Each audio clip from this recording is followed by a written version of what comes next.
je vais essayer de nous parler comment réussir. Vous savez, dans la Bible, comme dans la vie de plusieurs personnes parmi nous, on a des cas similaires, des cas qui se ressemblent lorsqu'on le voit dans la Bible et lorsqu'on le voit dans la vie des gens. Quand on regarde dans la Bible, il y a certaines personnes à qui Dieu pose des questions et vous allez constater avec moi généralement que ces personnes ne répondent pas aux questions de Dieu. Ils répondent, je ne sais à quel type de questions, mais la question que Dieu pose ne trouve pas de réponse. Et c'est le cas aussi de beaucoup de gens parmi nous. Vous pouvez lui poser une question, mais la réponse qu'il vous donne n'est pas vraiment la réponse appropriée à la question qui lui a été posée. Je prends un premier cas dans la Bible.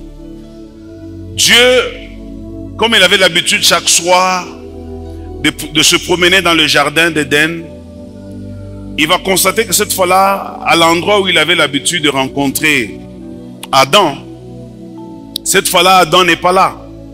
Alors Dieu va poser la question, Adam, en criant, parce qu'il ne savait pas où il était. Adam, Adam, où es-tu?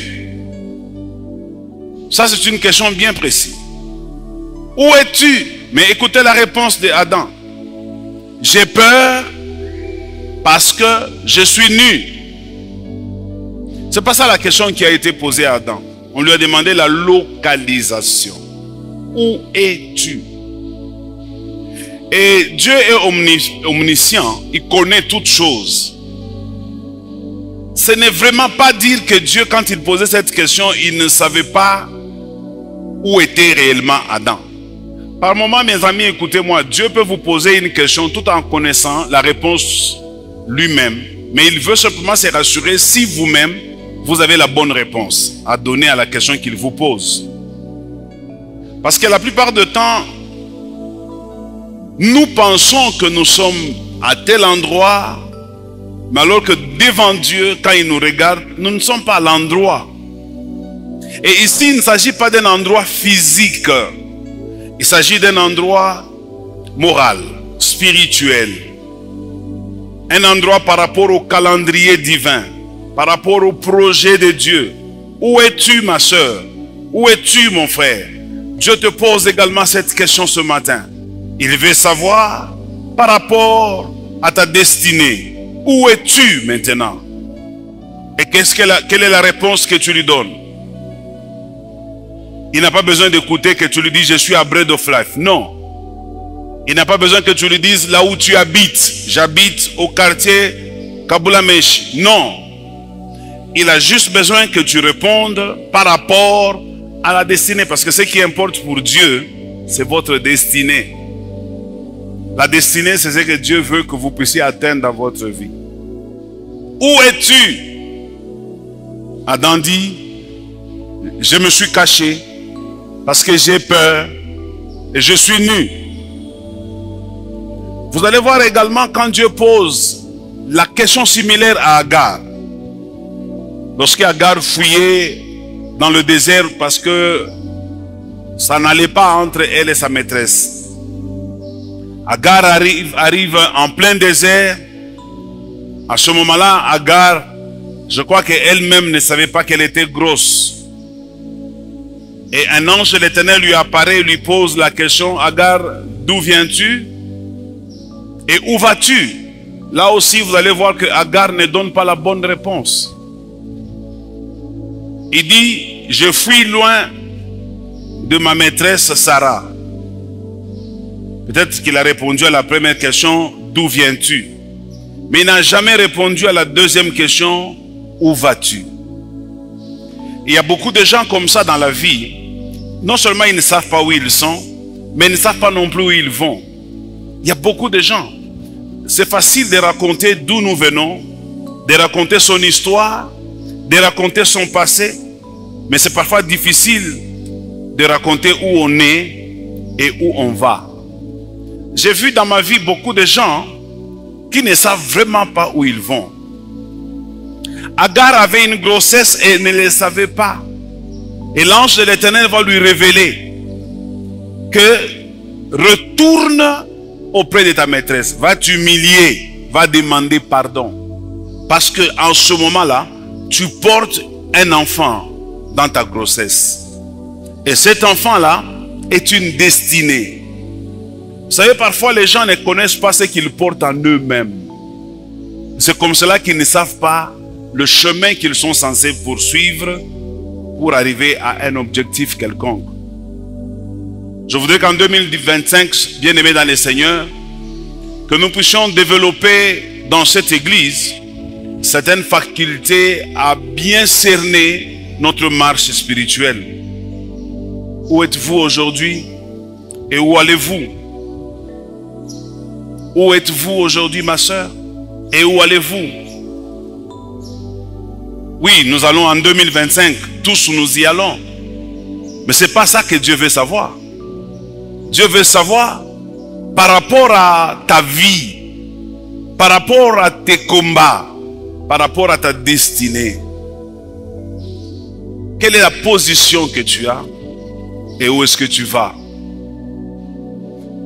Et on ne sait pas ce qu'on porte. Qu'est-ce que tu portes en toi? C'est l'ange de l'Éternel qui lui révèle ce qu'elle porte en elle. Je prends un troisième exemple. C'est celui d'Ésaü. Ésaü revient de la chasse. Et quand il revient, il trouve son jeune frère Jacob en train de faire un potage. Et quand Jacob commence à manger, Ésaü lui demande si lui aussi pouvait avoir accès au repas, au potage. Jacob lui dit, je peux te donner, mais à condition que tu acceptes de me céder ton droit d'aînesse. Écoutez la réponse de quelqu'un qui ne sait pas ce qu'il porte en lui. Que me vaut le droit d'aînesse? À quoi cela va me servir, le droit d'aînesse? Moi j'ai faim, je suis en train de mourir de faim en ce moment. Qu'est-ce que le droit d'aînesse représente pour moi? Il y a beaucoup de gens comme ça aussi dans l'église. Ils ignorent ou ils banalisent ou ils ne prennent pas au sérieux ce qu'ils ont à cause de la faim, à cause d'une situation temporaire. Je vous dis toujours, et je le répète encore avant d'entrer en 2025, devant une situation, regardez, ne prenez pas de décisions temporaires lorsque vous avez affaire à toute une destinée. Parce qu'une situation temporaire, c'est quoi? Vous avez faim en ce moment, c'est vrai. Mais vous n'aurez pas faim tous les jours. Il y aura toujours quelqu'un qui viendra à votre secours et vous mangerez. Si vous manquez aujourd'hui ma soeur, vous manquez aujourd'hui mon frère, c'est juste une situation temporaire. Ne perdez pas contrôle de votre vie. Ne perdez pas la face à cause de la situation que vous traversez aujourd'hui. Quel que soit le malheur qui peut vous arriver, c'est juste une situation temporaire. Ne vous laissez pas intimider par une situation temporaire. Ne vous laissez pas influencer par une situation temporaire. Ne prenez pas de décisions motivées par une situation temporaire. Quelqu'un me donne un bon amen. Quelqu'un qui sait ce qu'il a en lui, quelqu'un qui sait où il va, une situation temporaire ne peut pas le perturber. Et c'est souvent ceux qui ne savent pas où ils vont, ceux qui ne savent pas où ils sont, quand il y a une petite situation, ils sont perturbés. Restez calme quand vous savez que votre Dieu est au contrôle. Quel que soit ce qui vous arrive, Dieu est au contrôle. Il n'y a rien qui dépasse Dieu. Il n'y a rien qui surprend Dieu. Il n'y a rien qui perturbe Dieu. Il n'y a rien qui étonne Dieu. Dieu connaît ta situation très bien. Il la connaît. Et d'ailleurs, il a même souhaité que cette situation t'arrive. Quelqu'un me donne un bon amen. Toutes les situations que nous traversons, tous les problèmes que nous connaissons, ce sont des problèmes qui sont liés à notre destinée. Ah, je verrais bien que tu me dises amen. Parce qu'il y a des choses, si ce n'était pas arrivé dans ta vie, ça ne t'aurait pas jeté dans ta destinée. Il fallait que tu passes par là pour arriver à ta destinée. Au lieu de pleurer, essuie tes larmes, lève-toi, continue la marche. Parce que ce problème-là n'est juste qu'un tremplin qui va te jeter dans ta destinée. Vous savez qu'il y a certaines personnes, pour qu'ils prient, il faut qu'ils soient dans le tourment. Il y a d'autres personnes, si il n'a pas rêvé qu'on le mettait dans un cercueil, il ne va pas prier.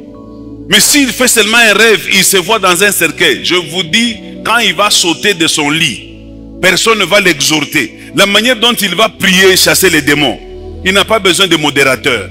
Lui-même sera le modérateur, lui-même le prédicateur, et il va prier comme il n'a jamais prié auparavant. Parce que c'est parfois des situations comme ça que Dieu utilise pour nous booster à prier. Quelqu'un me donne un bon amen? Alors, bien-aimé, pour aller plus loin dans mon enseignement, je voudrais commencer avec le premier point. Le premier point, je l'ai intitulé « Il faut s'approprier Dieu ». Il faut s'approprier Dieu. Quand je lis les textes que nous avons lus ensemble avec vous, il y a des choses qui m'étonnent. C'est que le texte concerne la rencontre entre Jacob et son frère Ésaü. Vous vous rappelez l'histoire? Jacob a pris la bénédiction de son frère. Jacob est parti. Il est allé vivre loin de son frère, chez son oncle Laban. Et après plus de 21 ans chez Laban, Jacob va décider finalement de quitter Laban. Et en quittant Laban, le seul repère que Jacob avait, c'est d'abord de retourner dans son pays d'où il était venu, auprès de son père. Et quand il allait, il savait qu'il allait se rencontrer avec son frère. Et avant de se rencontrer avec son frère, il va commencer à précéder des cadeaux pour qu'il puisse apaiser la colère de son frère. Et après, quand ils se sont réellement rencontrés, Jacob se prosternera 7 fois devant son frère. Pourquoi? Parce qu'il voulait lui demander pardon pour ce qui était arrivé. Quelqu'un me donne un bon amen.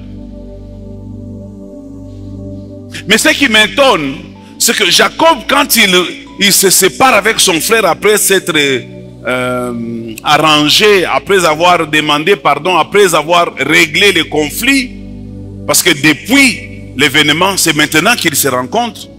Après que tout soit fini, Jacob lui a présenté ses 4 femmes, les enfants qu'il avait, et son frère Ésaü était dans la joie.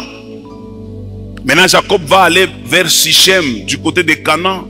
Et là, en face de Sichem, il va acheter une terre.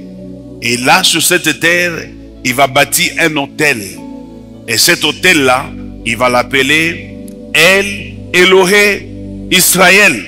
Ce qui veut simplement dire, comme je l'ai dit, Dieu puissant, Dieu d'Israël. C'est ici que j'attire mon attention. Pourquoi Jacob appelle ces lieux Dieu puissant, Dieu d'Israël? Pour ceux qui ne le savent pas ou ceux qui l'ont déjà oublié, Israël, c'est l'autre nom de Jacob. Le nom que Dieu avait donné à Jacob. Ici, Jacob dit autrement, le Dieu puissant, c'est mon Dieu. Donc le Dieu puissant, c'est mon Dieu. Il s'est approprié Dieu. Bien-aimés dans le Seigneur, appropriez-vous Dieu. Si vous voulez réussir dans l'an 2025, vous devez arrêter de penser que Dieu est un étranger, ou Dieu il est pour quelqu'un d'autre, ou Dieu ne m'aime pas. Je vous exhorte, bien-aimés dans le Seigneur, en 2025, appropriez-vous Dieu. Considérez comme si Dieu c'est pour vous. Considérez que tout ce que Dieu fait, c'est bon pour vous. Parce qu'au fait, c'est ça le mystère. Parfois, nous croyons que Dieu, il est le Dieu de tout le monde. Dieu, il est vrai qu'il est le Dieu de tout le monde. Mais il faut que tu puisses avoir une relation personnelle entre toi et ton Créateur. Une relation intime. Une relation qui fera en sorte que tu puisses l'appeler par ton nom. C'est mon Dieu. Oh mon Dieu. J'entends parfois certaines personnes qui sont pas très âgées spirituellement, qui me disent par exemple, pasteur, que mon Dieu te bénisse. J'entends d'autres qui condamnent ça. Mais ce n'est pas mauvais. Cette personne a une relation avec Dieu. Elle s'est appropriée Dieu. C'est normal qu'elle dise que mon Dieu te bénisse. Parce que nous sommes plus confiants de celui que nous nous appelons Dieu que de celui que l'autre appelle Dieu. Parce que nous ne savons pas ce que l'autre appelle Dieu, mais au moins nous sommes sûrs de ce que nous nous appelons Dieu. Approprie-toi Dieu en 2025. Ne prends pas Dieu comme un Dieu d'un autre. C'est ton Dieu aussi à toi. Jacob dit, Dieu puissant, Dieu de Jacob.